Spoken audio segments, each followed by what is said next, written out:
you don't know if there'll be a team the following year. At the time, it felt catastrophic. I mean, it literally was. He was literally breaking down in the car, and I was like, what the hell's happening? Like, I couldn't emotionally give my racing 100%. No offense to Matt Jones, but you see Matt Jones coming down, particularly that top section, like, oh my God, he makes it look carnage. Like, when we see like a first new bike prototype, could be in a couple of months.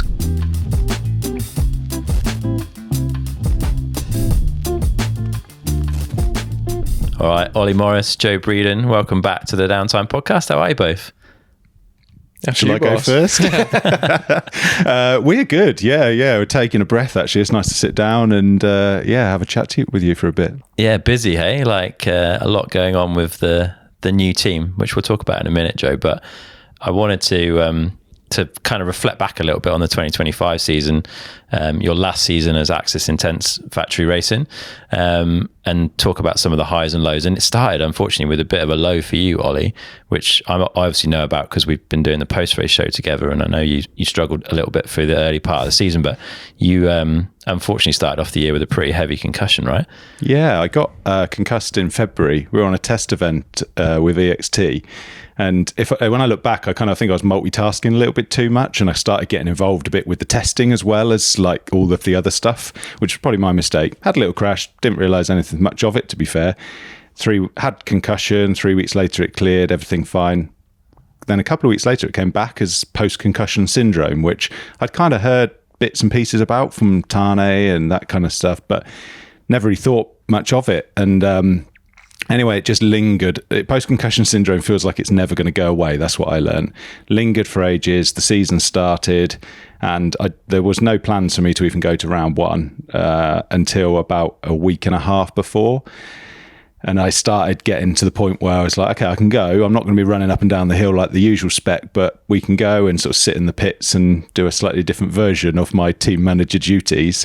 And yeah, I was very fortunate to be able to be there. I was trying to refuse not to as well, because the amount of work you put in through the winter to get everybody there. Yeah. Even if they didn't need me, I'd have just wanted to be there to see it all in action, if you know what I mean. So yeah, we got there, and it started the season in a slightly weird way, I'd say, but yeah, we recovered in the end, Chris. Yeah, not ideal. How was that for you, Joe? Because obviously you're like team owner and Olly's team manager. Is that how you sort of see the split? And you've sort of lost your right hand man, I guess, up to a point. Yeah, Olly's role has definitely developed quite a lot through the first 2 years of the team. Somebody that struggles, like I don't trust just off the bat. Like we need to work through a lot of scenarios and work together to build that trust long term. So yeah, his role has developed massively, but at the start of this year, he was taking over a lot more from the start of the 24 year, which was the first season for the team. And so he had a lot on his plate, and he was taking a lot off me, so I could focus on riding more.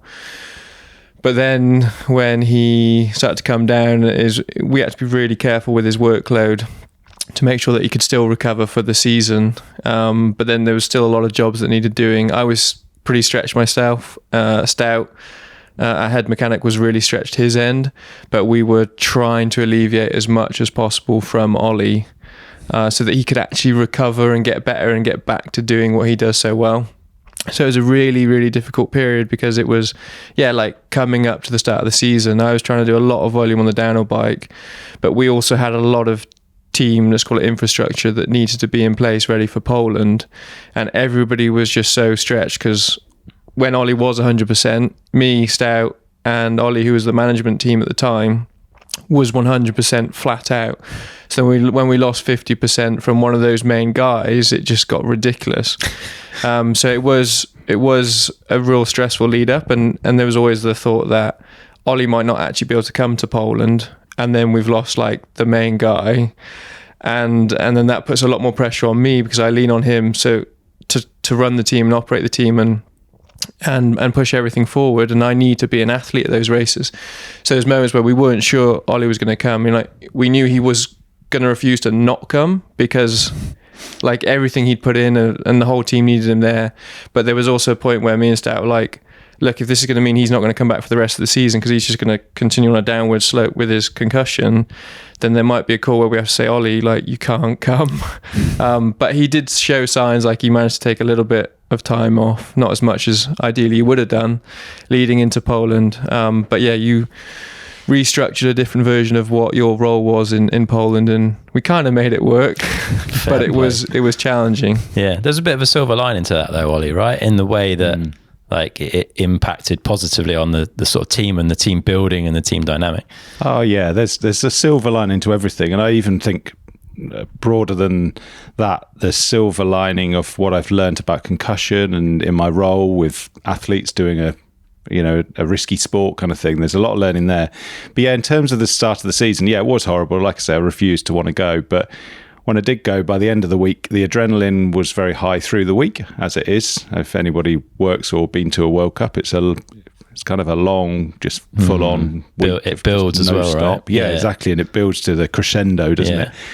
And so yeah, it was a long week. And by the end of the week, as we were doing pit pat down, I think everyone had told me, don't come and pat down, Ollie, but you sort of find yourself there and all that sort of stuff. And yeah, and I had what I thought at the time was a breakdown. Like I just started crying in front of everybody. And I'm like pretty much the oldest on the team and the manager of the team and all this sorts of stuff. And I guess in society, a male. So I'm an old male crying, like, and I think it definitely had an impact on the team. At the time, I was like, I don't think I actually cared too much. I just needed to get out of there because it was like I've never had a panic attack. I don't know what it was. The actual thing that got me out of it on the day was sugar. I mean, we've got Tom Owens, a sports scientist on our team, so we're very fortunate. And he suddenly realised, I don't think Ollie's ate enough. Like, so he literally fed me a bowl of cereal, and I came round and felt a million times better. Yeah. So I think there was a lot. A head injury, the last thing that actually is impacted, I think, is your head. Is actually more your nervous system and your body. And this is not a podcast to talk head injuries, but it, as I've learned, it's way more than just the head. It's what the impact is. And Tom obviously knows that very well with his experience. So yeah, he fed me a bowl of cereal and it's fine. But yeah, I think how it impacted the team, and Joe will probably speak more about this really, but I think everyone saw the vulnerable side, that actually you don't have to be that big, hard, I know what I'm doing all the time and everything's fine. Actually, it's okay to feel not okay sometimes kind of thing. So yeah, I don't know what your view is, mate, but it definitely had a bit of a twist to some of the new members on the team as well. Yeah, I think there was two major things. We definitely had new members of the team that didn't know Ollie, so they didn't really know what to expect so much. Never done a World Cup race with them before. But the two things for me is, one, Ollie is the guy that's supposed to hold the team together. Not falling apart. And when that guy falls apart, it's concerning. And the second thing is that we really realised how, like, I've known Ollie for so long. He was my coach on the bike for years before stepping into the team, and so I've known him for years and years and never seen anything close to this. And so when I seen, like, I knew he was bad concussion, but then when I seen that panic attack or whatever it was at the end of the Poland World Cup, I think we all just had a deep realization of how bad this is affecting Ollie, and then obviously the whole team. So there was a realization of how serious this post concussion is, and we knew it was bad, but it was like, this is really bad. And I like, Ollie was, he hopefully don't mind me going a little bit deeper on this, but he was literally breaking down in the car, and I was like, what the hell's happening? Like, this guy's just crying, he can't speak, he can't do anything. And I was just like, I'm taking Ollie back to the house, like, let's get him back. And then I was like, I don't know what to do. I'm like clueless for how to manage this. Then Tom stepped in. I think just having your own space, having some sugar, recovering, you come around good. But when that's the key player in your team for, like, holding everybody together and managing operations and being, like, the lead sort of person that everybody goes to, when that guy's not there or in a condition where you can go to them, it has a huge impact on the team. But I think it did bring everybody closer together, and it made everybody more open to actually being vulnerable and working together to help discuss and help each other. So I don't see it as a negative. Like, of course it was really challenging at the time, and it's quite disturbing in many ways to see anybody like that. Yeah, no one wants to see their mates like that, right? No. And then it did raise concerns like, oh God, maybe we shouldn't have brought him here, and maybe this is just going to send him on a downward spiral for the rest of the season because we never gave him the space to recover like 100%. But I think that almost like cleared your system, didn't it? Kind of. It was the opposite. And we'll go back to the team dynamic and how it impacted that. But for me, that was the start of my starting to feel good again. Really? It was really weird. Yeah. It was almost like I needed it. And like I said, release. Release. It was like a freshen up. I don't know what it was. Yeah. It's something like I could laugh at now. At the time, it felt catastrophic. I mean, it literally was to me in that moment. But it was just, like I say, it was like a chemical... Let's call it a chemical reaction. I don't know, like something just went on and I just sort of fell apart for a minute. But yeah, and I think it did bring the team together and other people on the team. In fact, Tom being one of them, he said he spoke to me. He said he'd found himself being a lot more vulnerable through the season, and he said I've never been so emotional in all my life, kind of thing. And he said he feels like he's allowed to on the team, and I think it's quite interesting because it's probably when you're a leader in any team, bike team or not. You know that you have influence and impact over the rest of the team, right? Yeah. But I don't think I quite realised to that level and how much that would impact it. So, yeah, as you know, our team is all about the environment, feeling comfortable, being who you want to be, enjoying yourself. We're so big on all of that stuff. And it's almost like I set it up. I think if I have a new team one day, I'm going to cry in front of them, and because that's going to help that environment even more. But yeah, a lot of people say having a good cry is good for you, but blokes on the whole, we're not very good at that, eh? No. Especially not in front of our mates. Like it's the last thing you kind of feel like you want to do, but exactly. And it really was. I don't understand the science behind any of it, but it really was the turnaround for Ollie. Like that breakdown was like, because we'd been in this for months, and it was really the turning point where somehow Ollie soon after that came back to life and didn't really have any major sort of spirals down after that. I mean, the rest of the season, I was mopping up everybody else's tears on the team. Don't get me wrong, but that's every year because you obviously, as a rider, it's a very emotional, time with you doing well or not well and all of the ups and downs. So, if I've not got Joe crying on this shoulder, there's Lou or Millie crying on the other shoulder.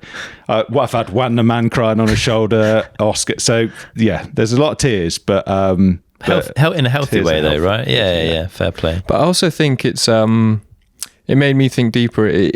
It's part, whether it's a business or a race team or like whatever it is. I think if you put all your eggs in one basket, if Ollie was doing everything for the team and he actually didn't come back to the races that year, then you're putting the team and everybody involved in the team, the brands, the staff, the athletes at so much risk.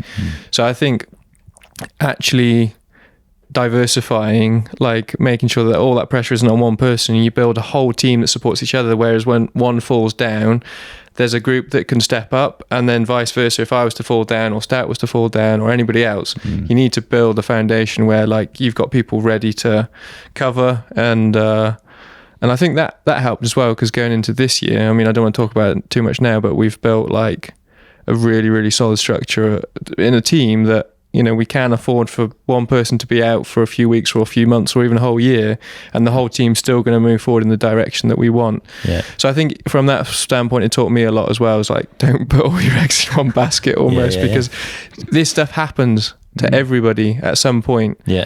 And that's just part of life, I think. Organisational resilience, if we're going to use some buzzwords. The Wahoo Kicker has become an invaluable part of my training over the last few years, and now there's the updated Kicker Core 2. It brings features you'd normally expect to see on high-end smart trainers, but at a far more accessible price point. The new Core 2 steps things up with Wi-Fi connectivity, a race mode with near instantaneous updates, Bluetooth bridging for heart rate and other sensors, and a redesigned, more stable leg setup. Having a kicker at home has made it easy to stack proper Zone 2 base miles and hit really measured but safe interval sessions whenever I need to, and that has had a huge impact on the quality of my training across the year. So if you're looking for a great value home trainer to level up your riding, then head to wahoofitness.com and check out the new Wahoo Kicker Core 2.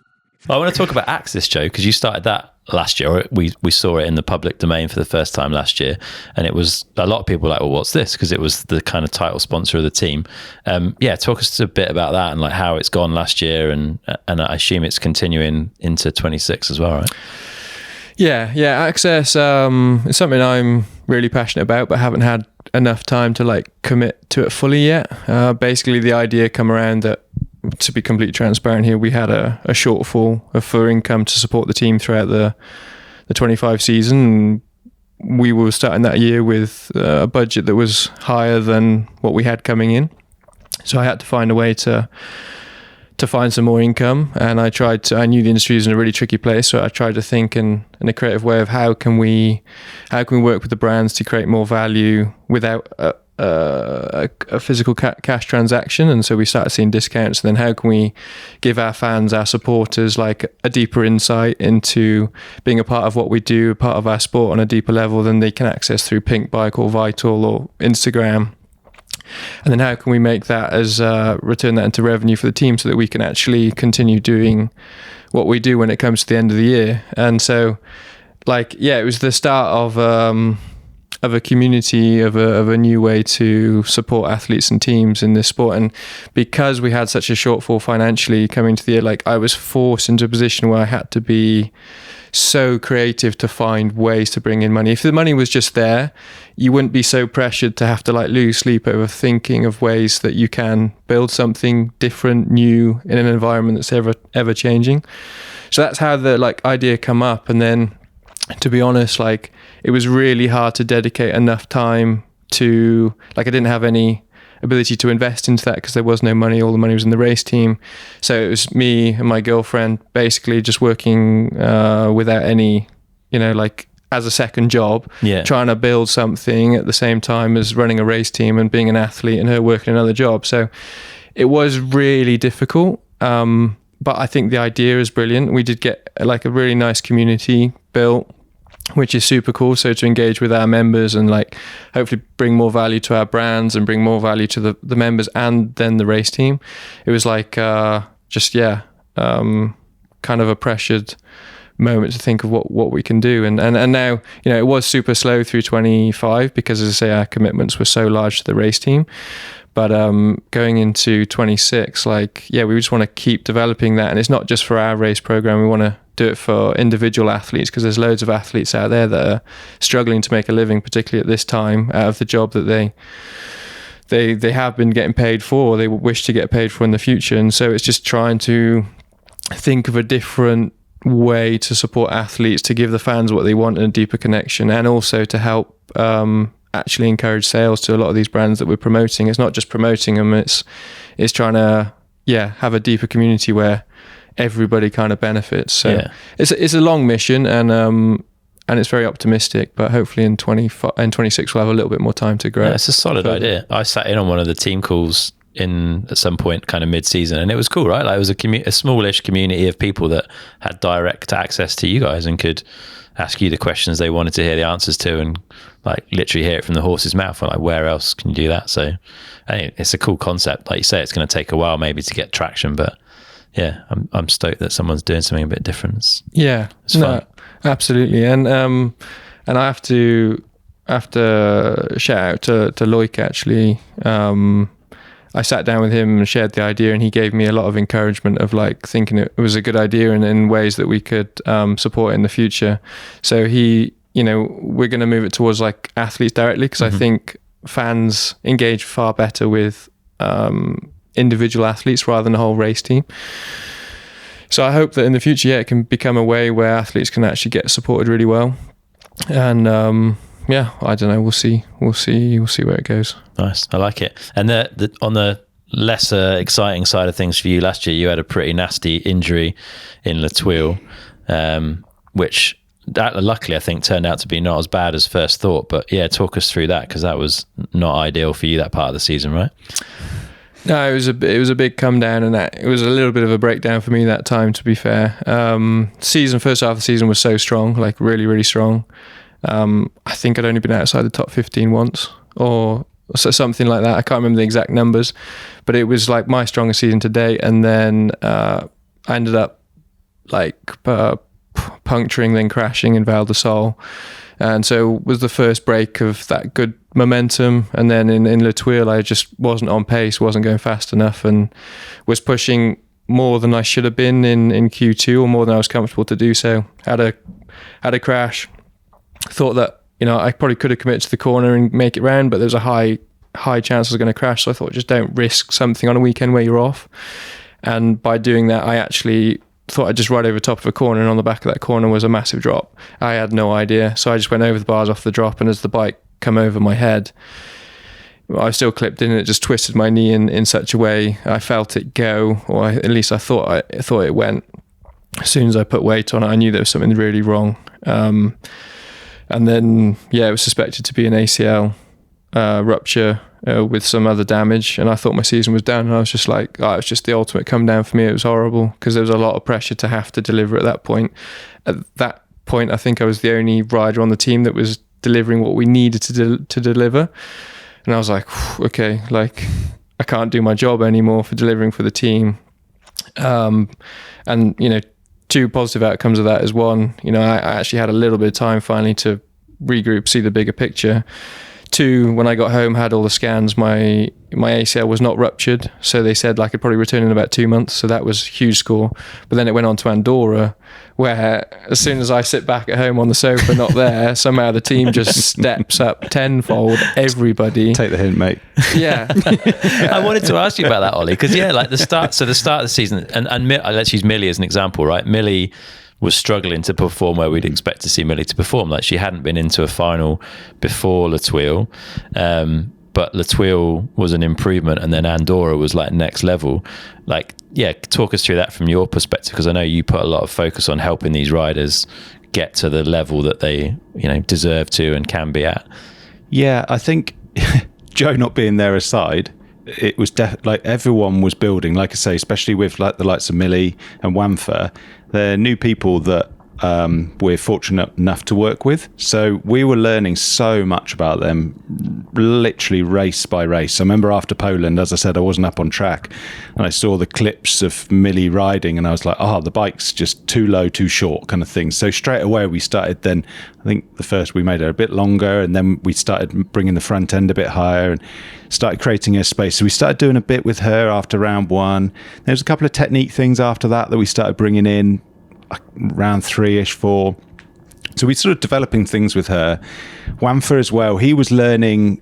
He doesn't speak English, so it's hard to fully communicate with him, but he was definitely learning this World Cup thing that, yes, he's really fast, but just contain it a little bit at the right times as you build through the weekend to make sure you get to the final. So he's going through this big learning curve as well.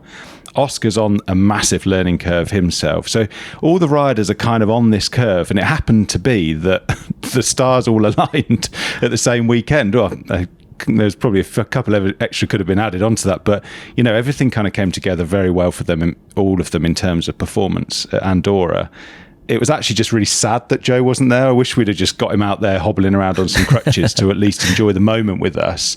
But I mean, obviously we can go into Andorra as much depth as you want. People saw what happened, but Wamfer being at the top for finals, going down after his hero, and he wants to be Loic Bruni. To go down after him was just mind blowing for the poor boy. Millie, she'd sussed out you knew she was going to do well from the first run of the weekend. Like, everybody was like on track side, everyone was like, Millie this, Millie that, Millie the other.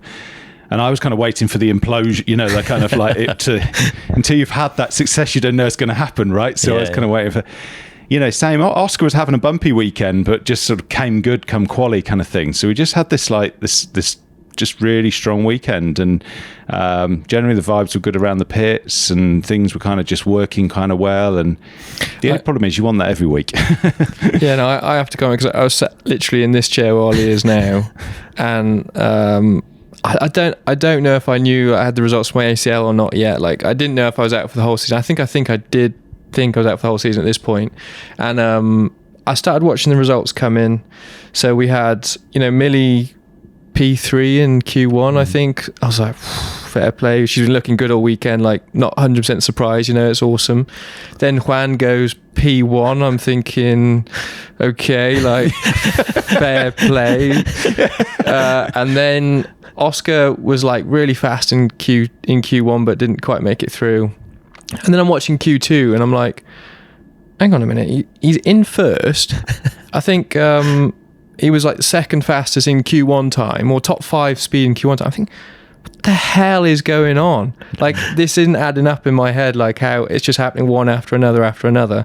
And then, I think Oscar made it through in like top 5 in Q2 or something with the unbelievable time that would have put him, right up there in Q1. I was just like, what the hell's going on? It's crazy. It was insane, really insane. I remember actually after the event apologising for Lou, and we've done it again even in this conversation, because Lou had a really solid result. I think it was eighth, was it? And she had a great weekend, was riding brilliantly. It's not quite her track, the high speed commitment side of things. She's better when it's maybe a bit slower, a bit more technical. So it's not her track. So to deliver on that result, if everybody else had done what they'd normally been doing, we'd have all been buzzing about her 8th. That would have been brilliant. And it was almost like her result just got pushed aside. So I've apologised to her probably 2 or 3 times since the event, just to sort of be like, by the way, you also did brilliant. Just everyone did better. Yeah, incredible weekend. But we didn't see Juan after that race. What actually happened? So Juan... that was a gnarly emotional ride from that weekend, exactly as Ollie said. Like, he was just in shock himself. We all knew he could do it, and I think he knew he could do it, but actually happening is a different story. So it was a shock. He wanted to get on a gearbox M1. He'd been pushing us since the start of the year, but we only had like a couple of these things, and we were slowly making more throughout the year. And we finally managed to get him a bike that he'd been asking for all year. So straight after that race, he started testing it. I think after the first couple of days, he was ringing me saying, because I wasn't even sure if he could ride it yet, because we didn't have quite enough spares for everybody. He's like, Joe, I'm riding this, I'm racing this. There's no way I'm not. Super encouraging. And then, after he'd done all this testing, he was just doing some chill laps with a friend in Andorra. I've seen the clip of it. Just has the smallest crash, like ridiculously small crash on a soft trail, but somehow his leg goes the opposite side of the bike and twists and goes down funny and ends up rupturing his ACL. So like from the biggest high then to the biggest low was in the space of a couple of days. It's just crazy. And he really wasn't doing anything. We see him what looks to be risking his life on this Red Bull Urban stuff and having the hugest slams to concrete, and then just shakes off within a couple weeks. And this was the smallest thing with the biggest impact. So that was the end of him. We didn't know there was a chance he was going to come back and race without an ACL, like with some knee brace and get strong. And we thought he might return for Leger and this and that and the other. But in the end, I think we all decided collectively that the best move was for him to just focus on recovery for the 26 season. Yeah. So it was quite the come down after quite the high. It was crazy. How is he doing? Is he back kind of training, and where are we at? Amazingly and worryingly brilliant.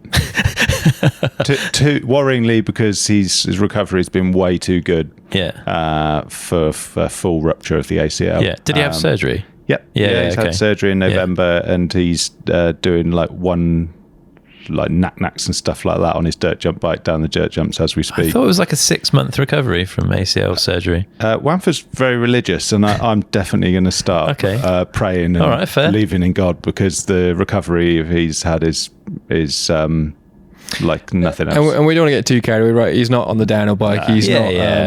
He's light, and I think the ACL is a very active recovery. You just need to be careful. So he's fully braced up. He's limiting like what he does, but still, I don't think I'd expect to be after 3 months on like a trail bike doing some whips and stuff. But encouraging. We just need to make sure he stays mature. Keep him healthy to the start of the season for sure. And that's the thing with him, like he's so fast. I think if he didn't ride the bike at all before the season, that wouldn't bother me. Unlike probably every other rider needs to get the miles in, because he will be that fast.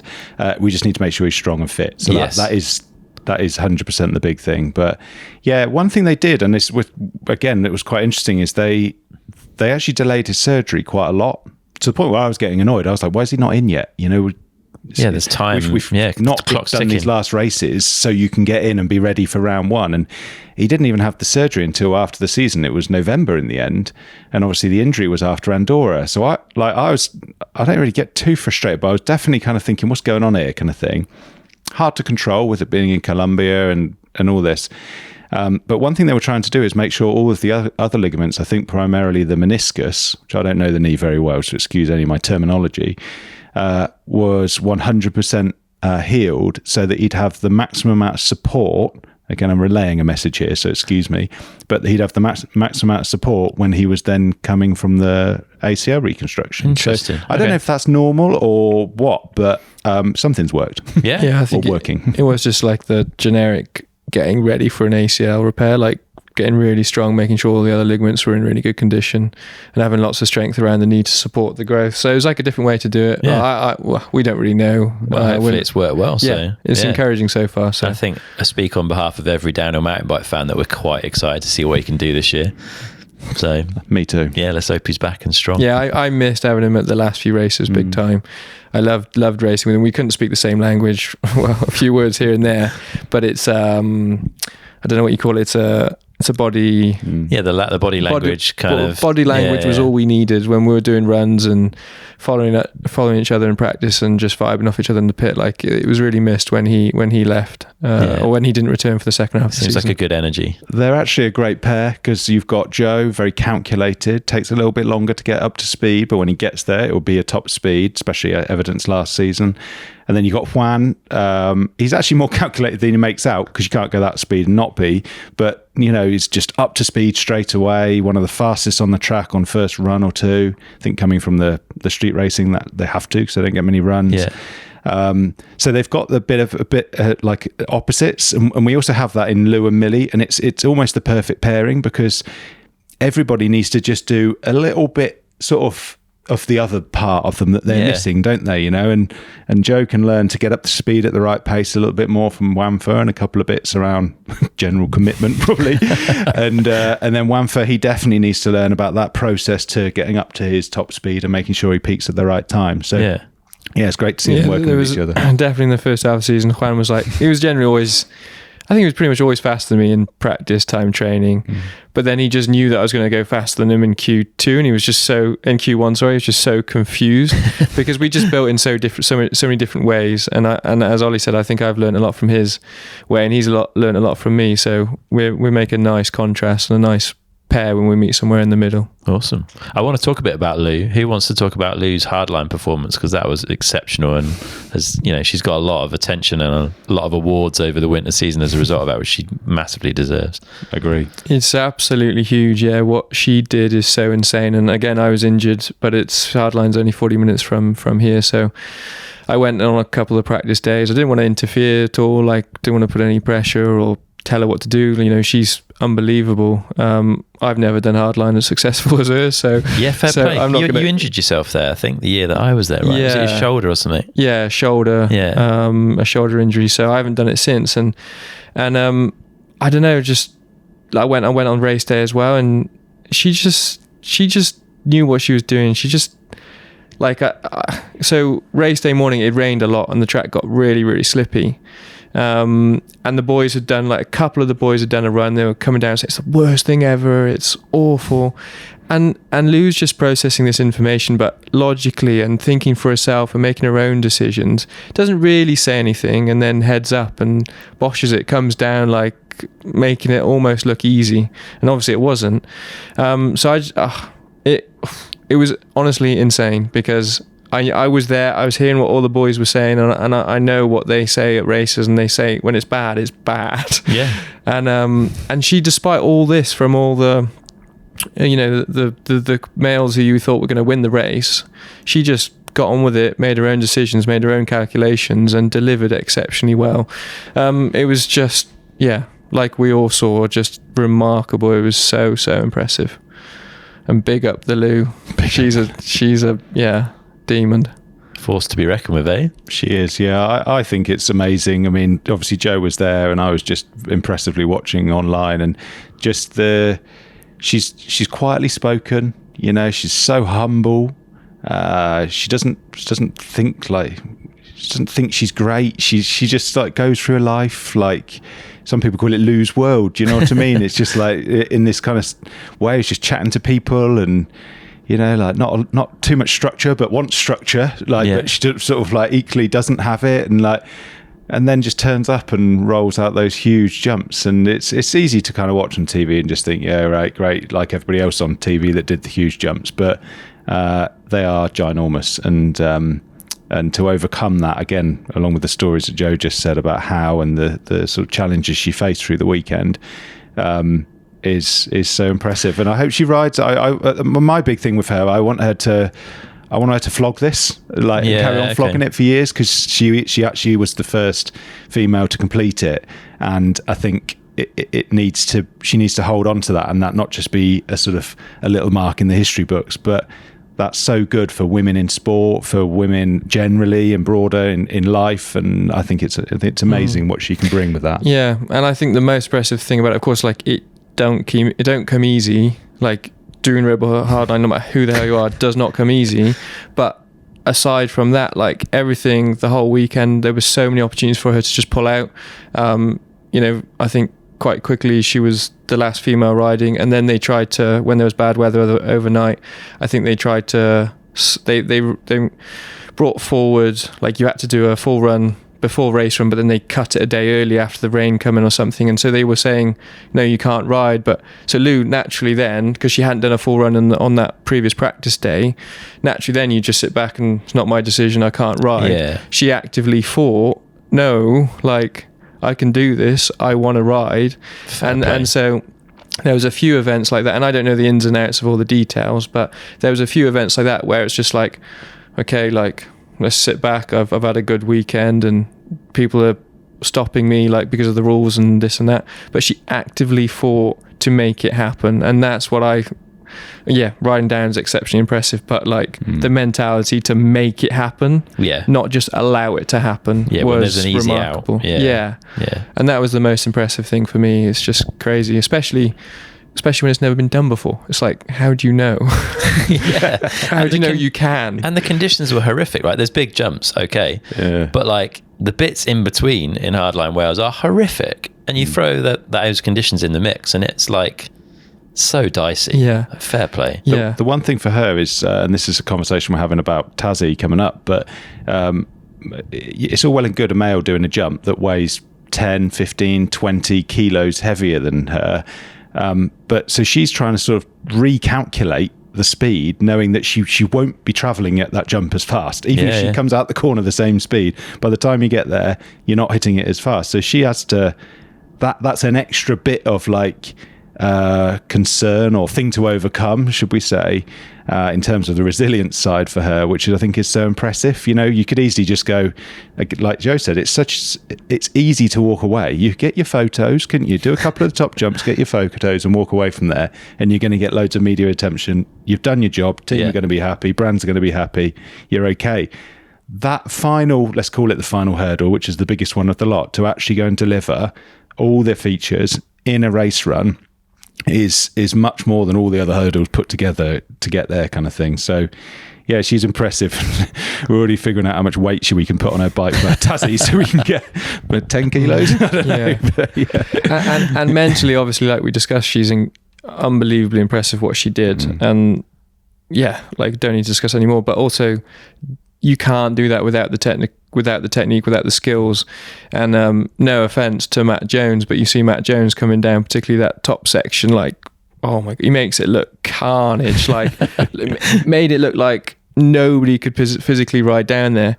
And then Lou comes down and she's got really good front brake controls. She's got really good understanding of grip and braking, and she come down there and made it look like anybody could ride it. But you know, not everybody can ride it. So I think, yeah, her mentality was insane, but then we have to all appreciate that her core bike skills were outstanding, and that's what also allowed her to complete the tech sections, the jumps. She's just, a very, very well-rounded athlete. Yeah, incredible talent. Let's talk a little bit about the move to 2026 then. So you had like a number of real standout things that we've kind of talked about in 25. Were there any of those that particularly was significant in helping you step things up for 2026? Like what do you think brought brands to you to have conversations? That is a really good question, isn't it? And I maybe as I'm talking, I'll go first, because I think there's some areas I can cover, but I think then there's other areas that are different that Joe can cover. So I think we're a team, we're quite a liked team. there's, people, we are quite open, as we sort of show. People kind of know us to a point. I think we want to try and do that better in our media, but we're a team that everybody knows. It's a little bit of the underdog story kind of thing, which helps the likability for side of it.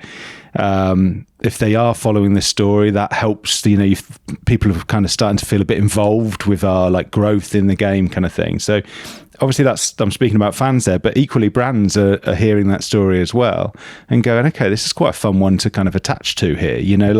Let's go and support this. In the early stages, again, even before I was involved, Joe's sitting there with a slide deck, just sort of trying to sell in this concept, and which is quite a hard sell, as I'm sure he'll speak about. And but we're way past concept at this stage. There's some results to shout about, as we've just discussed, but actually there's our whole kind of ethos to shout about now and being shouted about. Which I think helped. I think you could probably cover some more the commercial elements of why why that helped and why other things helped though, mate, can you? Yeah, I think there's definitely a couple of things, and one is the basic term that we all know: action speaks louder than words. So in the first year, it was all words. There was nothing to show. We didn't have a team. There was no history. Yeah. And so what you're trying to sell doesn't really sell. And then 24. We demonstrated a lot. We grew the team quite a lot into 25. 25, we demonstrated even more. And when brands, athletes, staff can visually with their own eyes see what's going on, that is way more valuable than trying to tell somebody something. If we spoke to staff or athletes, they could see through the races how we interacted as a team, how we connected, how we supported each other. Brands could see our media, our race results, our communication with all the brands. So once they have real visuals of what we do, that helps massively. But also we can't ignore that 25 we had some serious results. We ended up we're probably, I think it was also recognized that we were doing it all on a very small budget. I think that was known. So people maybe thought, if they had a little bit more support, what could they do? And that was recognized. And we had some major results. We had our first World Cup podium. We had Lou absolutely kill Hardline. We had, we've obviously got exciting young talents in Juan, who qualified first. I was having an unbelievable year for the first half of the year, consistent inside that top 15, top 20. And then, I think they can see the young guys we got coming through in Oscar, Miller Toole, not Millie Johnset, and Camden. So I think they could kind of start to see the full package and the vision of what we have, and then brands are quite motivated to be a part of that. And it definitely helped for this next period of Axess Racing. Yeah. When did you start having those conversations then? Because there's a lot of work to do from the first time you sit down with someone to discuss potential to actually turning it into reality. When does that all start? Do they stop? Yeah. Does it stop?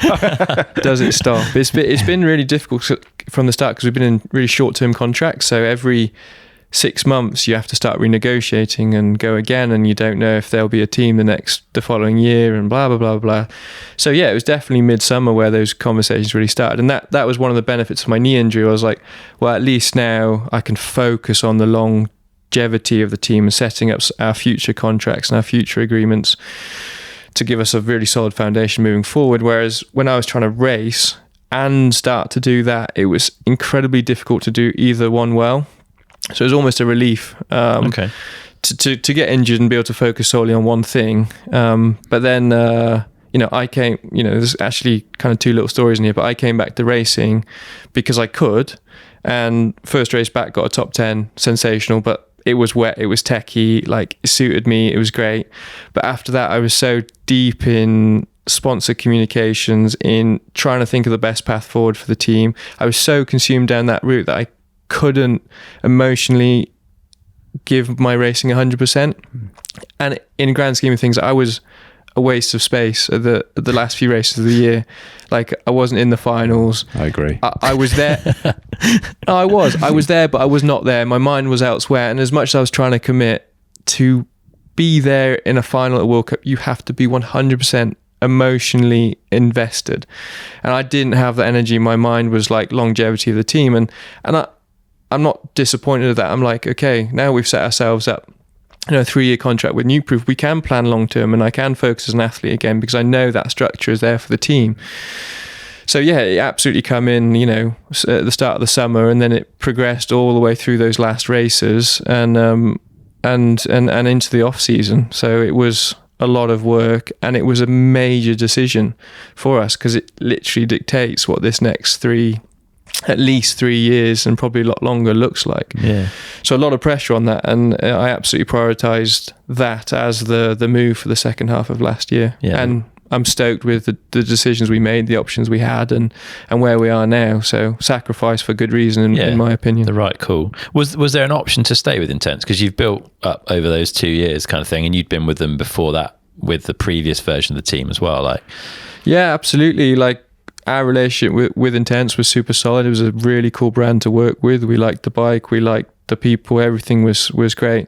But the industry's in a really tough place, and we have a clear vision of where we want to go, and they couldn't really support and elevate that growth with us because of what they have going on from a business standpoint, and only selling in North America.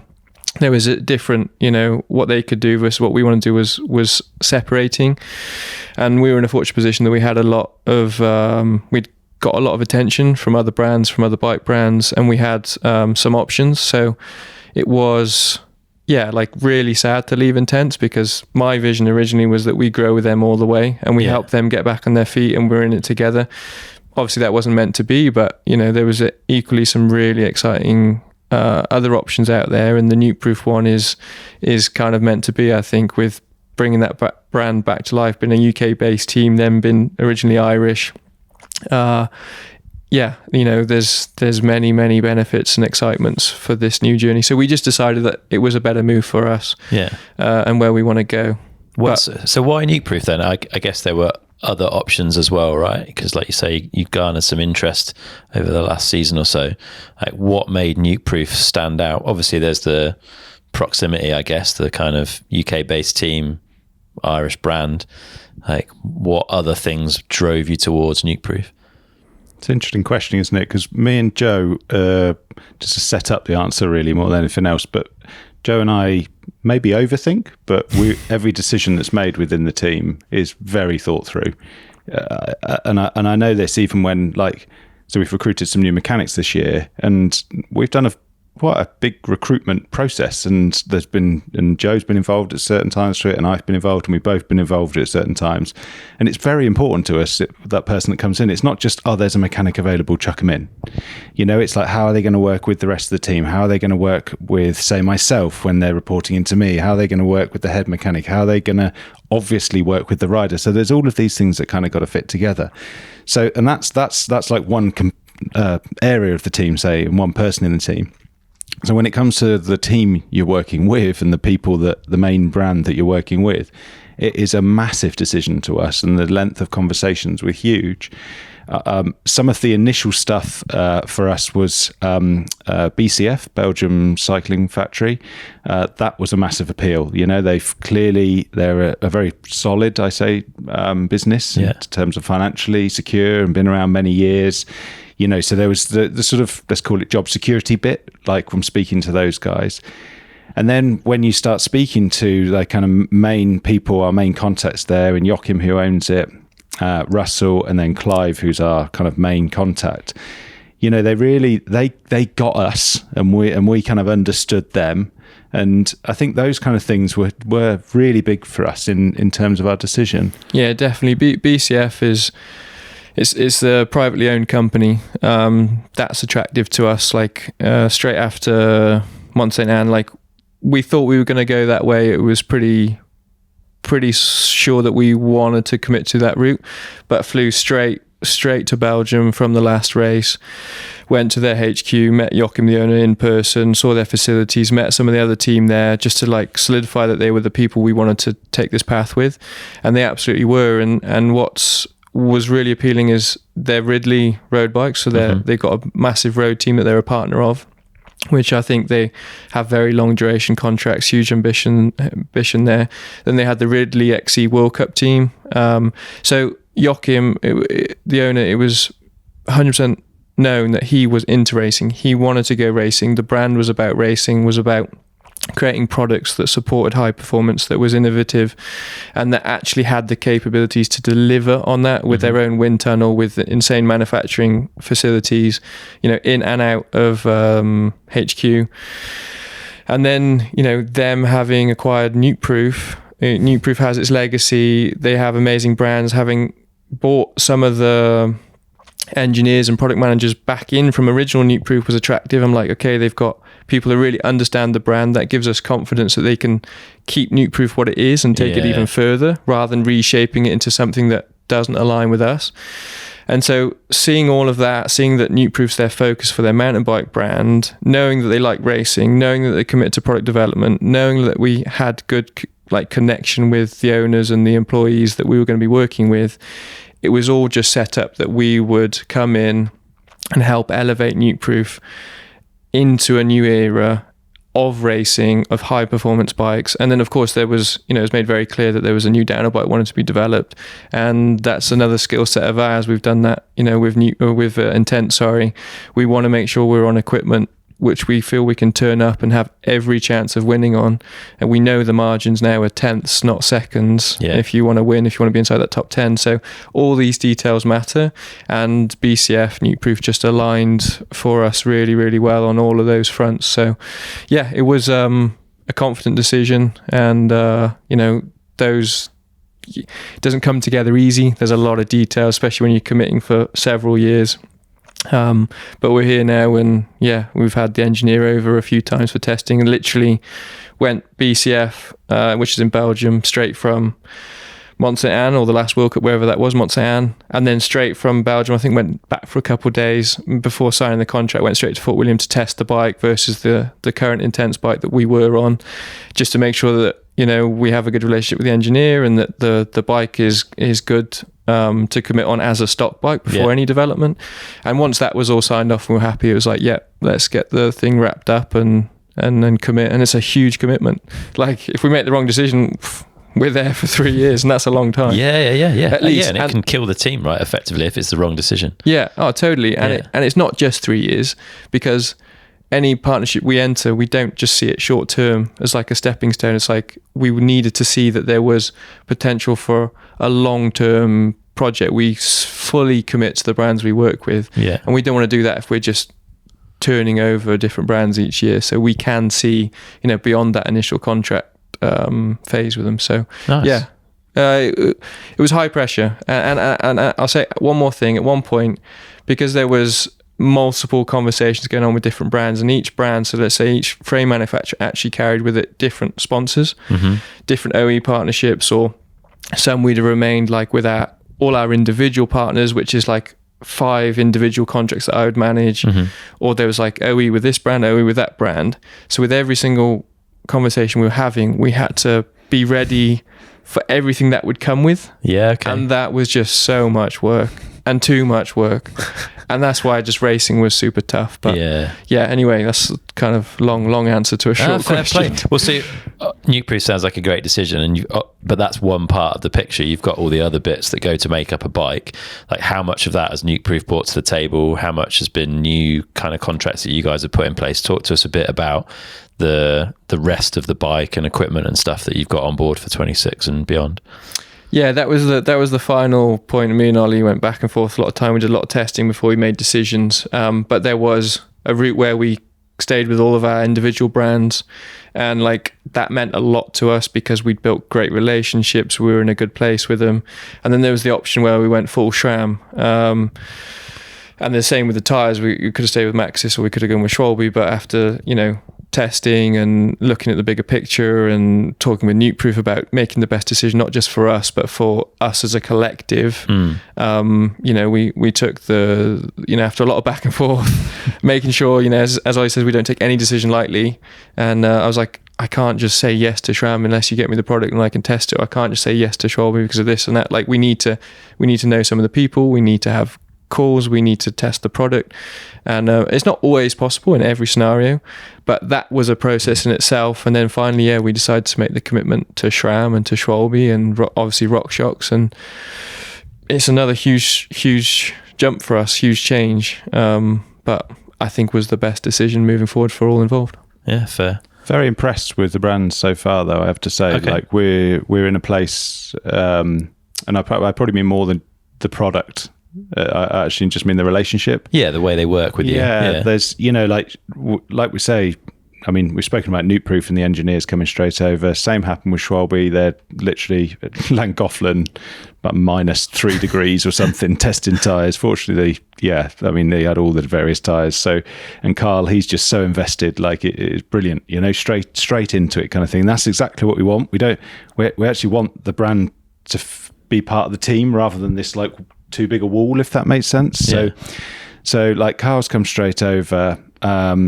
To mention Leah, actually, like their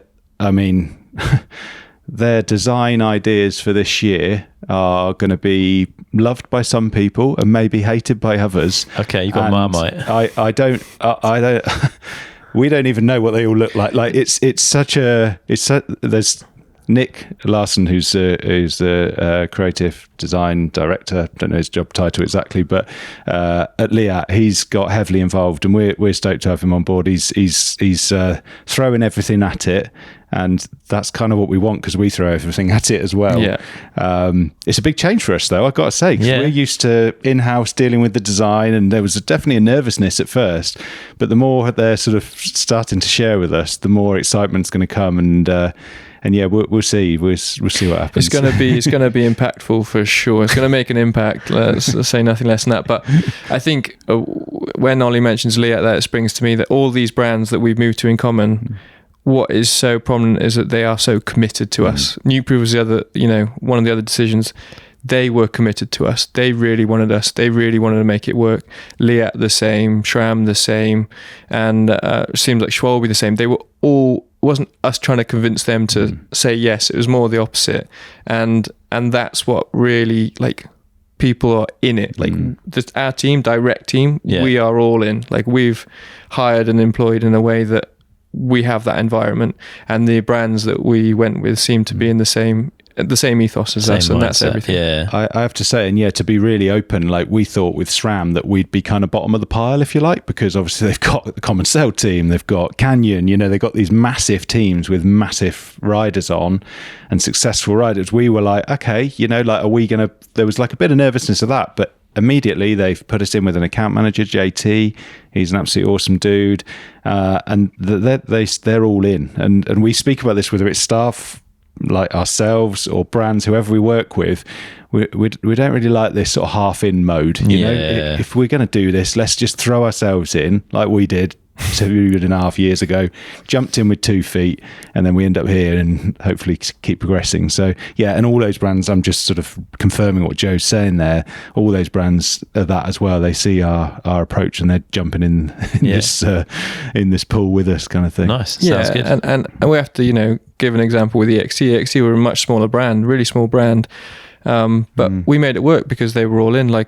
They did loads of testing with us. They brought engineers to all the races with us. They were, even if the equipment wasn't there to start with, it was going to be there when we did the work because they were willing to do the turnaround. So it's more the input that brands are willing to give rather than just like what it looks like on paper. That's what goes really far. Yeah, I was going to ask you about that actually, because obviously you've been a strong proponent of upside down forks and gearboxes over the last season. Like, are you sad to move away from that? Like, how does that feel to you? Yeah, absolutely. I loved that EXT fork, and it was my first time on an upside down fork, and we did a lot of work with it and got to a point where I thought it was absolutely brilliant.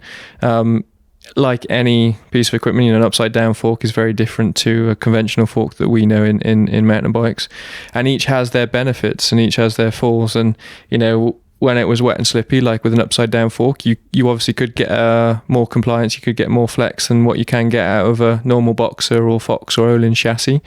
And so there it was incredibly good. But then, when you went to places like, this is me just being completely open, when you go to places like World Champs and Chambéry, where you don't really need the grip, the compressions are so large, the speeds are so big, the grip's there, it's more just how much force can you take and how confident are you to bomb it down this whatever a roller coaster. Yeah, bobsleigh track or whatever. And then you actually would benefit from a different style of fork, of chassis. So honestly, I love the XT forks. It had its pros and cons, and I love the Boxer, and it has its pros and cons. And it's again more the support that you get from those brands and the work you can do with them to get it to, the best balance for that fork of being great here and great there. And, and then the gearbox is another big question. When I moved to it, I absolutely loved it, and I think I have to broaden this subject.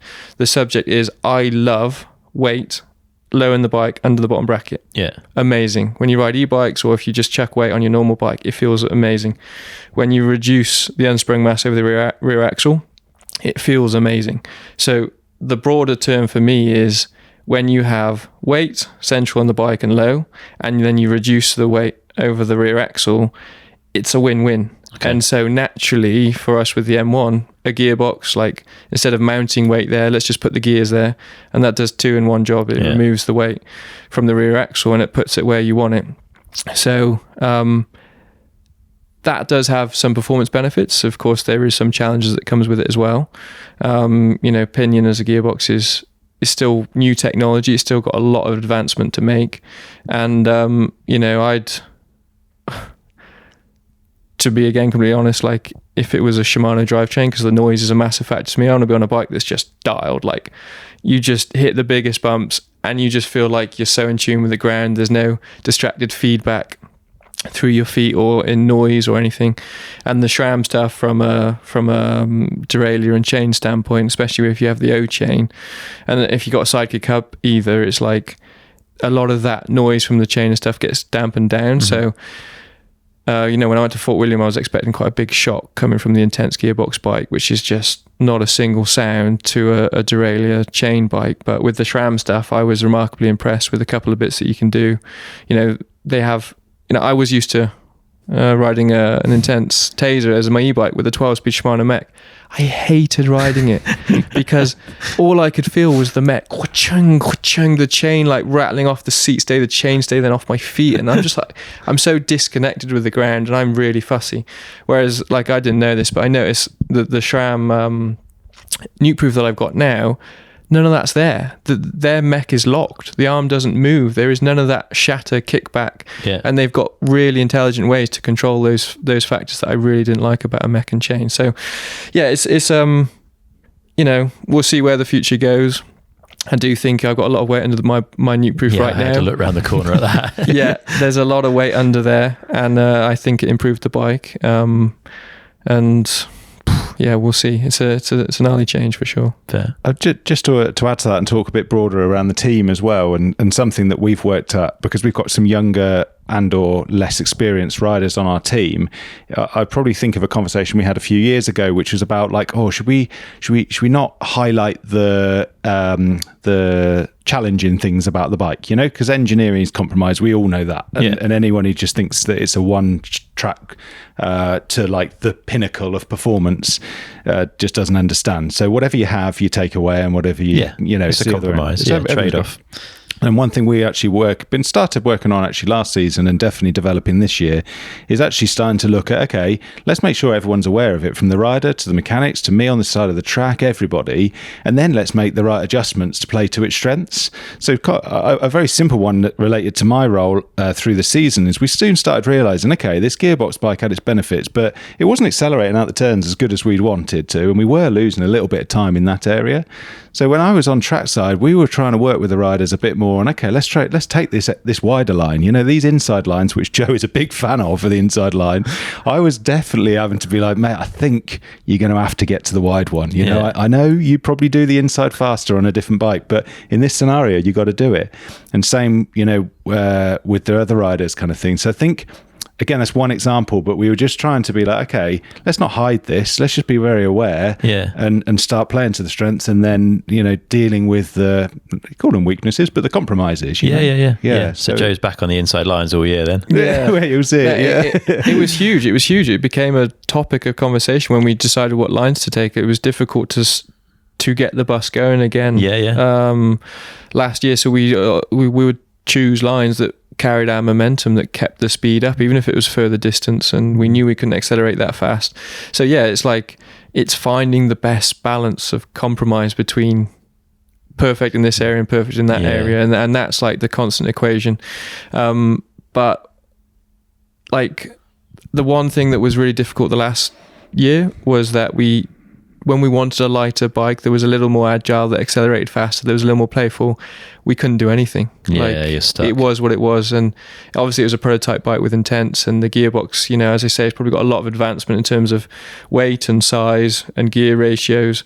So we were very restricted, whereas I'd like to think there's a world in the future where we can control where we want it heavy, when we want it light, where we want the weight, and where we have just everything. So, it's again learning what was so good about the last year on the Intense and trying to apply that to what's so good about the Nukeproof, and again finding a more refined, better compromise of bike. And that's what that whole motivation and learning is that we're doing right now for this new Nukeproof. Cool. I want to talk a bit about team environment, because I think it's something you guys focus on and feel is important. And I'm going to make the assumption that you've got more budget available to you this year as a team. I hope so, certainly. Does that enable you to do more things to improve the environment around you and the team and the way everything works? So I think the thing for us, and a big one, to help the environment. So I think we'd kind of nailed the environment as a whole, even in year one. It's such a big thing to us. But I think the thing that is helping it going into this year is the structure of the team, in terms of the staff structure. And Joe may have spoken about it a little bit earlier, but we've really worked again and thought through in a lot of depth, and have many calls about, but worked on the role defining side of things. So really making sure that everybody knows, yes, we all jumped in with 2 feet 2 years ago and sort of all mucked in and dealt with it. And now we know what needs to be done. We know what's important, what's time consuming, what's less time consuming. We know who's good at stuff and less good at stuff. So we've kind of put people in the right place and doing the right things. And we hope this year, and we need to find out as the season goes on, that's going to mean that they're slightly less sort of stressed in terms of workload, because it was, as much as we had a great environment, definitely workload was heavy. And then that can help the environment even more. So that's huge. And I've just got this big thing, as a rider, you just want to come in, don't you? You want to come in and just feel, even in the emotion and the stress and the annoyance and I've just got a bloody puncture, or whatever the stuff's going on in their mind, or I rode shit in Q1, am I going to be able to turn it around? Whatever their emotions are, you want to come in and they just have a good feeling, comfortable feeling about the place. And and that it's huge to us, that really, isn't it? And I think that's what we're pushing on even more. And like I say, if we have the right structure, the right people, solidly defined roles, then that's going to help that even more. For the first time in a while, we've got consistent rules year to year, right? We're not changing the structure of the race weekend, from what I'm aware anyway. Does that help you guys? Because you can actually plan around a known instead of an unknown. Yeah, I mean, we do a lot of planning around that anyways, but it's definitely going to help people knowing where they're at, I think. Especially probably more the riders, because the riders, it's like, they have a plan and we have a structure and we have whatever we're going to be doing throughout the race week.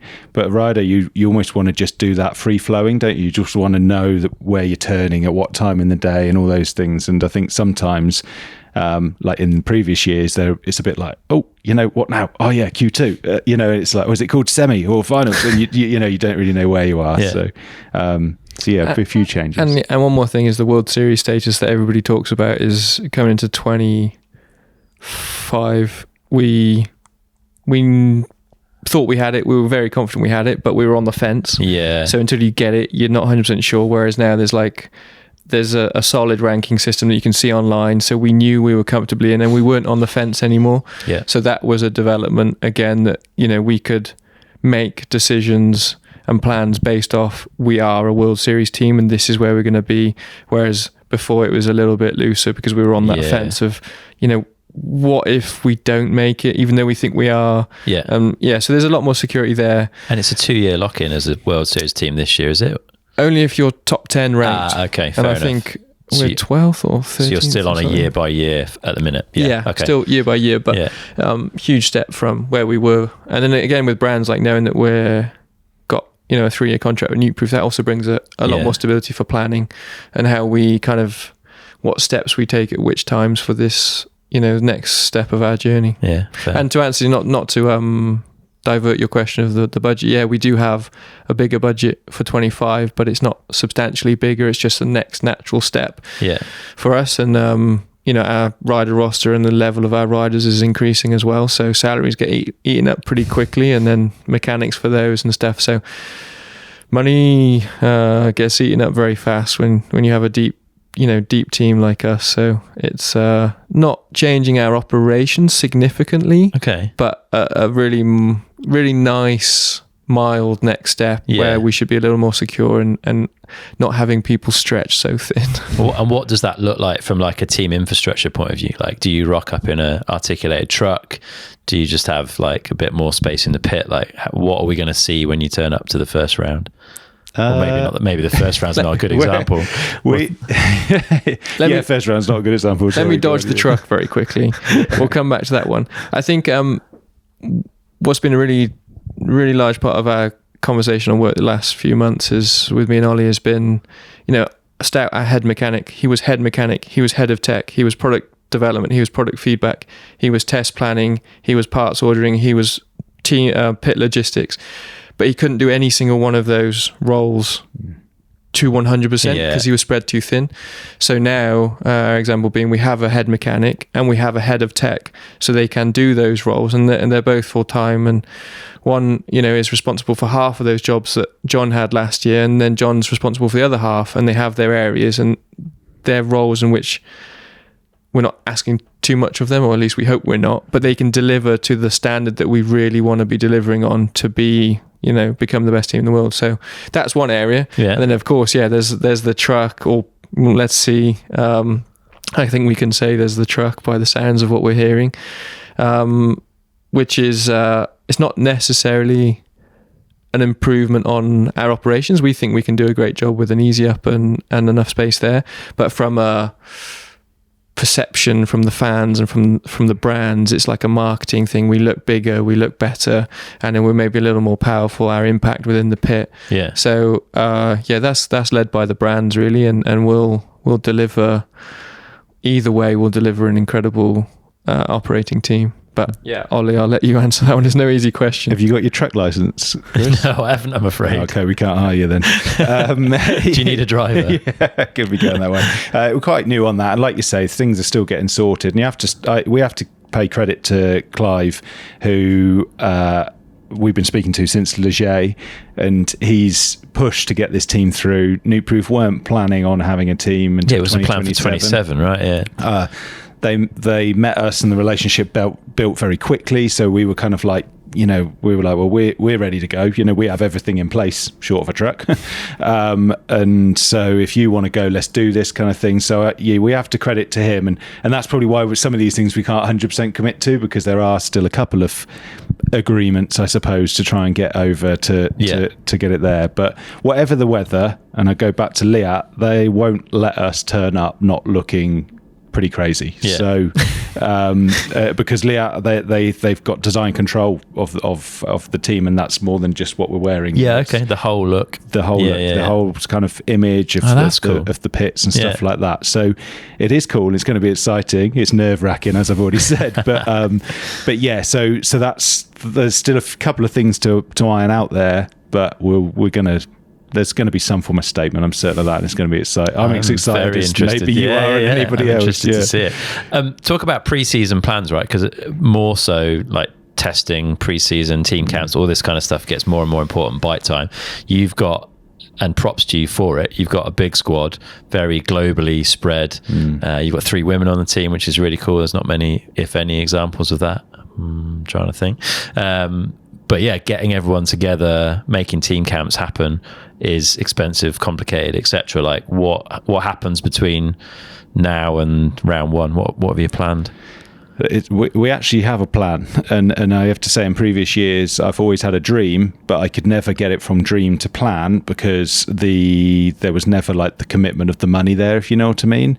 Whereas this year we very early we probably ate into that budget somewhere else already a little bit, but we very early put a budget to testing. Not to say we didn't spend on testing in previous years, but it was just we're having to work it, trying to get brands to kind of cover something if we did testing with that. It was always having to be very creative, whereas we've put it in, we've put a test schedule together, and but the challenge, as you raised there, is the fact that we don't have everyone together, and the reality of getting 7 riders to the same location when they're all from all around the world in the place we're at, even with the improvements with Nukeproof, is not going to happen. Okay. So we're quite big on this. So number one is that I say, I've got this kind of, I guess, ethos of the show goes on, the show must go on. So the rider needs what the rider needs. And when I speak to riders, it's speaking to them individually, finding out what their needs are, finding out what the team can put into the budget for their individual testing. Yeah. Working with their mechanic and John, the head of tech, to find out, okay, well, what can be done even if maybe there's not a mechanic on site, or we have to use somebody in New Zealand to support us just to pay a day rate rather than flying a mechanic on a 1,500 quid flight around the world. Do you know what I mean? So for us, it's about being clever, putting the schedule in place. But like I say, it's starting at the objective. So starting at, this is what Joe needs. Yeah. So let's deliver on that. If we can put Joe with Juan and Oscar and the girls and get them all together, great. But let's not make that the focus. So it's very much, we've got a very individualized test schedule that links at certain areas for each of the riders based off of their objectives.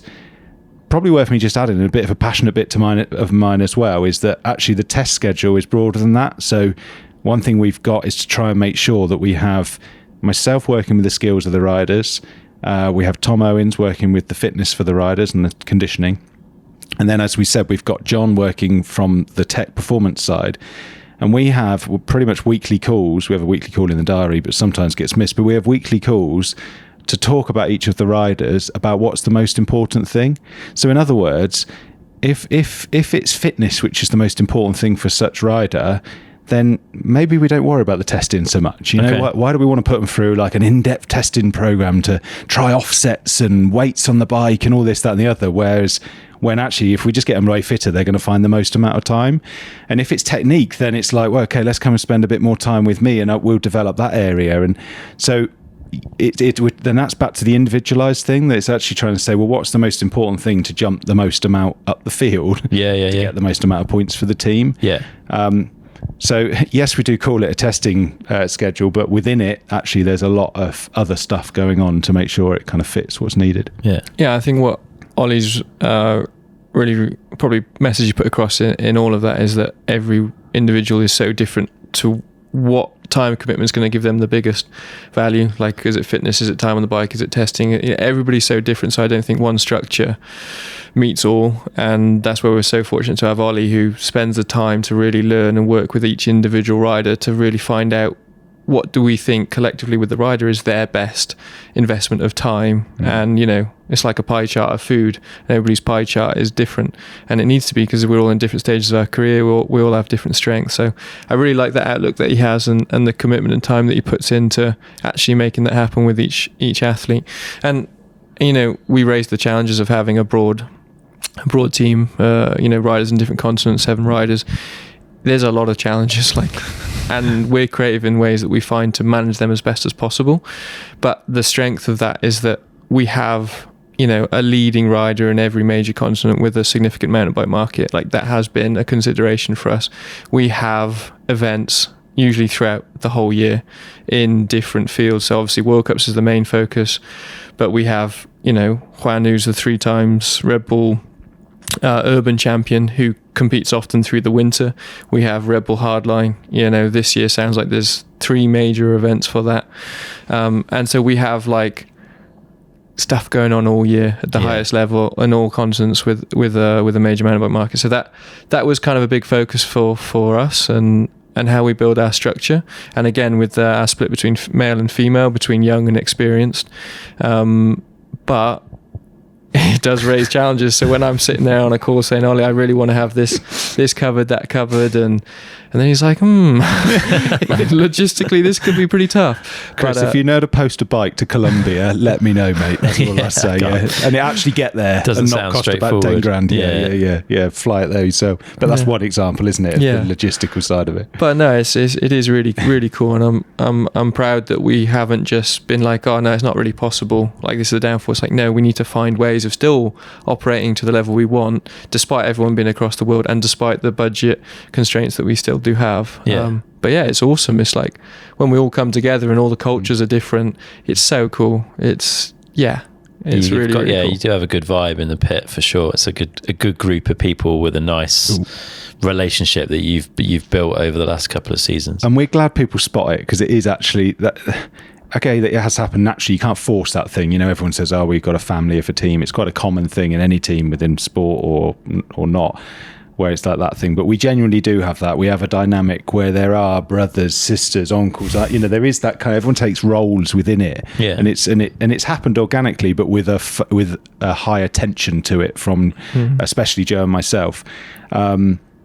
But we try and have as regular as we can team calls, and we'll have everyone on the calls. But equally, try doing that. Tell me a good time to have a call when you have somebody in Indonesia, New Zealand, and Colombia and Canada. No, you've spread the time zones too far. Yeah, exactly. Yeah, someone's not sleeping. But we do it, and with Google Meet, you can have a translator on it, like live translator now and stuff.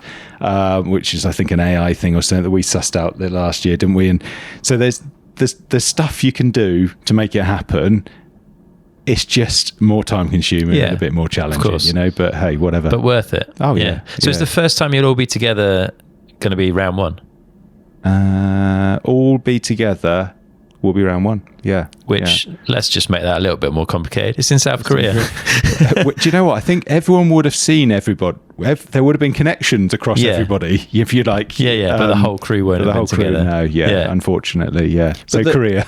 the big thing, and what's really nice is, we've had a complete refresh of brands, a reset of brands. But our team, we've got all the same athletes, which we're exceptionally proud of. We've got pretty much all the same staff, bar an introduction of a couple new ones, and so there's not like a whole new relationships to be built. It's just kind of the next natural step of developing the relationships we already have, which is cool. I think if we were 50% new people or lots of new riders, staff, and then showing up at South Korea under a high pressure environment, it would be asking for trouble or not the smoothest operation. But because we have, people who are already super close and understand how to work with each other, it makes us a little more comfortable showing up to South Korea with, for the first time of the year with everybody there. Yeah. What is South Korea looking like logistically from a team perspective? How's it going to work? What are the pits going to look like? What do we know? Pits will have support from WBD, and there's still more confirmations to come from them. Okay. Which, if I'm honest, I actually quite like that approach. So more like an F1 style, there's a pit space, you rock up, put your toolbox in it, crack on, or... Exactly that, okay. Yeah. So, and like I say, I like that approach. I think that's really, really cool. We just turn up with our bike and tools and, spares and get on with it. Yeah. So that's that kind of thing. The rest of it, is challenging. We were putting in, I might mention this to you earlier, Chris, but we were putting in the dates, date of birth actually for all of the people when we were booking the accommodation. They needed every single line of everybody, and we were putting in the date of birth for everybody. And it wouldn't, when we were clicking go, it wasn't accepting it. We were like, why is it not accepting it? Eventually we looked again, and it was because the date order needed to be completely the other way around. Now that seems like a very menial thing, and sure, it took us an extra 5 minutes at the time. My point is, I was like, this is setting us up for what we're going to face, I think, every turn. Yeah, there's going to be more of those little things. Yeah, everything's just going to be done differently. And how cool is that? Yeah, it's that's exciting. Actually really good. Yeah. And I am going to speak to the riders and staff more about this, but I think we need to go into it with that approach, like understanding this is going to be different. When you go to Lenzide or Leergang, it's the same thing, right? It's a big European alpine downhill track, and everyone, it operates the same way. We all know how it works. Yeah, exactly. So the point is, let's go in. We're not going to know totally how it works. I think some teams are actually sending staff out kind of around this time of the year to go and do a recce, but which we're contemplating, but the budget side of things makes it quite difficult. But we're going to need to turn up. Let's be ready for the challenge, enjoy the challenge. The one thing that is going to be the same is there's going to be a few beeps and you're going to be going down a hill on your bike, and that's the consistent bit. If the track's good, then I'm stoked. Exactly. And I haven't seen nothing, but I've heard positive and exciting things about the track, and God, if we can show up with a bit of energy and sick track, I'll be stoked. Yeah, it's going to be an adventure, isn't it? At the end of the day, for everyone, I think. So it's an exciting way to start the season with something brand new and completely different to what we've experienced, because it has been very European centric with a little bit of North America thrown in for a good few years now. So yeah, it's exciting that we're getting a bit of spread. The one role I am actually speaking about is translators, though, because that's you sort of think you turn up, but the WBD will be there. Yeah, well, There'll be a few people. Yeah. But it's not going to be everybody. You're back at the hotel. We're on our own. So that is something that's definitely getting looked into. So, Joe, what are you most excited about for 2026 then? There's a lot of change, a lot of new things, new venues, new team structure. But what is getting you excited the most kind of head into the year? Oh, lots, to be honest. I'm really excited about our new partners and the relationships and stuff we have going on there. Really excited by like the new focus of the team in terms of staff focus and being able to put more a higher attention to detail and therefore hopefully a higher delivery. So that I'm excited to see that get enrolled throughout the year.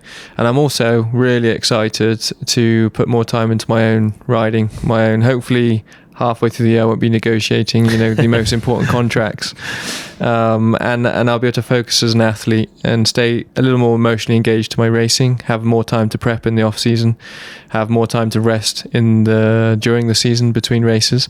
And I'm really, really excited for that. I think I'm coming towards the second half of my career. I wouldn't say the end of my career at all. I'm only 26, but last year really encouraged me that I can be at the top, and I can be, I think I was like 2.3 seconds off a World Cup win last year, something like that. And I'm like, no, I can do this if I just give it my shot. So knowing that, this next few years is crucial for my career, I want to give it everything I have, and I want to make sure we're in a position where I can do that without the team sacrificing, which I think is a point where we're getting to now, and just want to go hard. I just want to be at the races going full chat and knowing that I've prepared really well and see what we can achieve. And that goes for seeing all the riders do that, and hopefully seeing all those in a position where they can turn up and give it everything and be happy and be absolutely on the pipe. Nice. What about you, Ollie?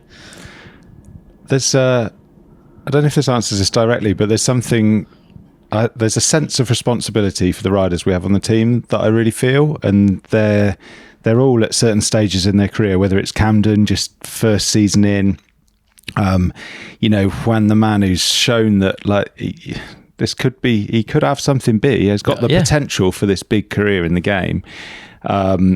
Whether it's Joe, especially obviously with me being so close to Joe, me knowing that like, yeah, there's all this stuff that he can be doing, and he definitely enjoys it. When I say this stuff, as in the running of the team stuff, but go and carry on doing this for a few more years, because you can do the running in the team when you're old, and it doesn't, you haven't got the fitness and the energy and the commitment and the talent to be able to deliver now, kind of thing. So whether it's Joe, same with Lou, like she's young in the sport. She's not a young athlete, but she's young in the sport. And then Millie with her goals, and there's this kind of, like I say, there's this responsibility side of things, and it's something. It's my biggest driver, I would say, and that's why I'm linking to what I'm most excited about, because that's what excites me, is like actually just like helping people with that responsibility and helping them deliver on the thing they can do. Are they all going to deliver on the thing that I think that I hope they'll deliver on this year? Like the chances are maybe not. Are they going to give it their all, enjoy trying to give it their all, have a nice environment? And if it doesn't happen this year, then maybe it'll happen the year after. Then definitely yes. So for me, it's going into the season, having another fun year, hopefully without knocking my head at the beginning of the year. Might make things a little easier. But having a fun year, just chasing the goals. We are given a very nice opportunity. As much as we stress about the money and we stress about the workload and all that stuff, we're in a circus of a sport that travels around the world doing this, and it's amazing, and we've got to appreciate the opportunity that we have, and we got to know as well that opportunity can disappear tomorrow. So like I say, we've got more security now in these next 3 years, but let's just give it our all with this opportunity and see what happens. And I think we have, showing up to the races, no matter who you are on this team, or if you're at home, a brand watching, or just a support of our team, I think it's super exciting. We are majoritarily young, exciting, and you don't know what might happen next. It could be like, a podium run. It could be like the biggest crash. It could be just like mediocre performance, but with Oscar, like at Andorra, just one of the fastest men in the world, amazing. You don't know, he might come out swinging at all races like that. He might come out at 1, 2, he might, you just don't know what's coming. Same with Camden, insane talent, even if he just does some sideways massive sick whips, like over the finish line, if he's had a crash in his race run or something, it's like all these things that could happen with our team is just like you don't really know what you're going to get. Yeah, it's and a big that's unknown. exciting. Yeah. There's teams like Canyon, Specialized. There's an expectation and a knowledge that they're probably going to have some pretty good performance and fairly good consistency. Whereas you guys, it's like anything could happen. Exactly. You could be the number one team on any given weekend if things all go your way, right? Exactly. Yeah. It's worth noting that actually about Oscar, like he is definitely someone that he has a lot of people in the world, people like Greg Menard, Steve Pete, obviously myself and Joe, but like there's huge people out there that really rate Oscar. Has he shown it yet? Okay, once at Andorra. Has he shown it consistently? Absolutely not. And he knows about the fact that consistency is his biggest challenge. But maybe he's going to take a career that's a bit more similar to Joe's, like he's not the Jackson Goldstone, clearly. He hasn't come bouncing out here smoking everyone in the first few years. But does he have the potential? Yes, he does. And that's what we kind of like grab onto, really, is that potential, the opportunity that what could be. Opportunity, we have a lot of opportunity and not many certainties. I think we haven't got a lineup of Loic Bruni, Jackson Goldstone and Valley Hole turning up. But guys, it's exciting what we do have. Which is cool, right? It's you create story, which is what people love. Like, it's great to see what Jackson and Loic and Valley and riders like that do, but everyone loves a good story, an underdog or whatever it happens to be. So it's cool. Can you tease us with anything? Like, I know you've got kind of long-term plans with Nukeproof, but is there much you can tell us about like future years and where things are likely to head? I'm really excited by the bike development of this new bike with Nukeproof, new downhill bike. They seem really committed to not being held to any one thing. Like they're open to learning, they want to put in the work, and altogether, like, the experience we have from World Cup racing and from other bike developments, experience they have with the long history and legacy of Nukeproof, and then all the benefits that BCF bring, and like bringing all this knowledge together to develop this new bike, I'm incredibly excited about. I'm very eager in product development, so that's a big one for me. When are we likely to see stuff on that? Like, how far away are we from seeing a prototype at a World Cup? We've been prototyping different rear ends at the minute, more as like a learning. Seen some pictures on the Vital Forum, I think. More as learning about what we want and which direction to head. When we see like a first new bike prototype, could be in a couple of months, could be maybe delayed a little bit more, depends on what decisions we make next. But the plan is that 27, we won't debut it until we're really confident that we're not going to rush the process. We want to make sure we really come out with a great bike, and hopefully that can be in 27. But we'll just put in the work day by day and see where we end up. Would we potentially see you racing one this year, or would you keep the testing separate from the racing? I'm going to do a lot of testing throughout, and if it's really good off the bat, like a bit of, prototypes, early stages are a bit of a bodge job. They're normally like a learning tool rather than like a production tool. So if the Protos is that good and seems reliable, then we might see me racing it at some of the World Cups this year. Like, it really depends how it goes. But for it to be a production bike, it won't be this year, that's for sure. That's fair. I just want to jump on that rush thing, because it's been spoken about what, do we get something ready for round one? And by ready for round one, for me, means ready in January, as I've always banged on about. But like, and actually that's exactly the point, is let's not put a date on it. We got a bike, it's a very good bike, and you could, and we spoke to the designer about this, but you could change that bike, not necessarily make it any better, as in faster, but then sell it, in terms of put it into the market, and everyone might get excited about a couple of changes to it, but we'd know deep down that actually there's no difference in it, like it's have a few tweaks, a few changes. And we've spoken about this. Actually, let's keep developing, let's learn loads, let's learn about this weight thing, let's learn about this flex thing, let's learn more about, and we were doing a lot of testing around braking recently, which has been a big eye-opener, I'd say, for us. Let's actually figure all of this stuff out, and then when the time's right and there's something there, then it will go on the race bikes, and then obviously it will follow on into production. So no rush. I think is definitely the summary. Watch this space though. If you've got a camera and you're in the woods in North Wales throughout the year, keep an eye out for Breeden in some layout kit. If you're Kaiser's Bike Park, Beverley Bike Park, Revolution Bike Park, Llangollen, you're going to be seeing some stuff like. But we don't have plans to hide, and it's still being discussed this with Nukeproof, but it's like, this is what racing is, isn't it? Like figuring out how to make it go faster in all elements of the 100%. bike and the rider, and so like, and it never stops. And it never stops. So never stops. Yeah, it should be fun. That's why we love it, right? Exactly. Yeah, and I know we've kind of teased a few times, but I'm excited to see Liat come to life with the designs, the kits, and all of that front. That's going to be cool. The bike, and then I'm personally just excited to see how like everybody's individual paths come together in this year. Like as we say, we've got so many exciting athletes, and we've got really well invested, committed staff, which is just we're all one group. So just another year on the road with the team is amazing, and see what we can achieve together. Nice. See if you can get a clean sweep on the Lit Kit Award, eh? Yeah, that's the one. Well, we know who I'm saying. Actually, I don't know who I'm saying yet. I'll find out when I see it. We'll see. Yeah. Good stuff. Well, it's been an absolute pleasure, and you've always been an exciting team to watch and a good bunch of people to hang out with at the races, and I'm sure that will continue. I'm excited to see what all the changes bring and how the season goes. Let me just jump in and shout out Downtime. We're at my parents' house where you came here 5 years ago, 6 years ago. 5 or 6. Yeah. Early stages of Downtime, and I don't know what you had. Maybe like one camera. Not even. Not even a camera. Yeah. I like can't a clip-on microphone, probably. Clip-on microphone. Yeah. And now we're here, same house, and God, your setup is impressive. Your interview is impressive. Your preparation's impressive. Like, I love it. Like, you're thanks, dude. Consistent every day, every year. Just growth, commitment, discipline to delivering and better every day.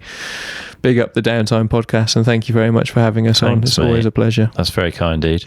I'm not going to cry, even though apparently it's really good for you. Yes. If people want to follow you throughout the year, where should they be looking? What's the I'm taking Instagram is the best spot, but yeah, I think Instagram. I don't know. Axess website. Axess website. Yeah, thank you. Yeah. I'm really excited about what we have coming there, and there's a lot going on behind the scenes right now. So hopefully end of February we'll be launching something very, very new, and really excited to keep going deep in behind the scenes stuff there. The stuff that you can't really share just to everybody. Yeah. Like, given the stuff that you just can't publicly say. I love doing that to a small community, and we had like our first community ride day at Kaiser's Bike Park. Oh, I saw that happen. Yeah, was it good? It was so good. Like, people have been joining our calls throughout the year and watching our content and accessing our discounts and stuff. And then just to bring us all together, like, we had a few members of the team there and just ride and actually engage with the people that support us and follow us in real life. Couldn't agree anymore. Is so cool. Jumping on that, there's stuff you say, like on interviews or on the podcast, or even they notice the comments that maybe I might have put on one of the riders or something after a race, and they notice what those comments are saying and how it fits with our ethos. It was very impressive, but to have that, because if you think about it, normally stuff's one way, isn't it? Yeah, you don't get it back. You're not getting it back, and it was really nice. It was it'd be nice if there was like loads more people there, but we'd only fit so many on the uplift. Well, that's it. It's like you could open days like that to everybody on Instagram that follows you, and but you can't be the same. You can't one-to-one engage, and so you actually get to engage, like emotionally engage with the people who genuinely care to follow your journey and who have followed you at the races and the team and our individual athletes. So it's really cool. Like, I've never been able to do that. I've done it one-to-one in coaching with, when I used to do a lot of coaching, and that's super cool. But then to do it on a bigger scale with a group of like a community, and then they all gelled together as well. Like, members, obviously like-minded members meeting each other is just cool to see them find new riding buddies, and then learn some stuff from doing some runs with them, coaching. So excited for the next step of that as well. But yeah, nice one. We'll stick links to all of that stuff in show notes. People can find it nice and easily. But yeah, thanks for your time. I know you've got a lot on at the minute. But yeah, have a wicked season, and I'll see you out at some of the World Cups. Cheers, Chris. We'll see you there. Yeah, legend. Thank you, Chris.